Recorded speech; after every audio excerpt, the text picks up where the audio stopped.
छत्तीसगढ़ प्रदेश कांग्रेस के अध्यक्ष मोहन मरकाम ने विभिन्न मुद्दों को लेकर केंद्र और भाजपा सरकार पर निशाना साधा है। उन्होंने कहा कि जब से केंद्र में मोदी की सरकार आई है, 8 सालों में ईडी ने 550 प्रकरण दर्ज किए हैं। विपक्ष के नेताओं की आवाज दबाने के लिए, परेशान करने के लिए ईडी कार्यवाही कर रही है। असम के मुख्यमंत्री जब कांग्रेस में थे तब उनके खिलाफ 50 प्रकरण दर्ज थे, लेकिन बीजेपी में जाने के बाद ईडी ने सभी प्रकरण को क्लोज कर दिए। ईडी और केंद्र सरकार का दोहरा चरित्र देखने को मिल रहा है। इसे देश की जनता देख रही है। देखिए, जब से मोदी जी की सरकार आई है, आपने देखा होगा इन 8 सालों में 5,500 से अधिक ईडी ने प्रकरण दर्ज किए हैं। जो विपक्ष के नेता हैं, विपक्ष के नेताओं की आवाज़ दबाने के लिए, उनको परेशान करने के लिए लगातार ईडी कार्यवाही कर रही है।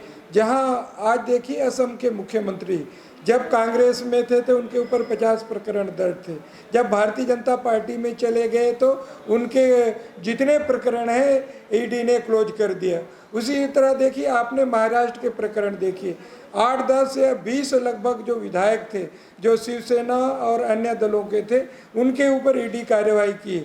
जब वो भारतीय जनता पार्टी की सरकार बन गई तो उनके मतलब वो धुल गए। तो कहीं ना कहीं ईडी का जो दोहरा चरित्र है, जो केंद्र सरकार का दोहरा चरित्र है, जो विपक्ष को दबाकर अपने दल में शामिल करके उनको पाक साफ करने का प्रयास कर रही है और देश की जनता देख रही है।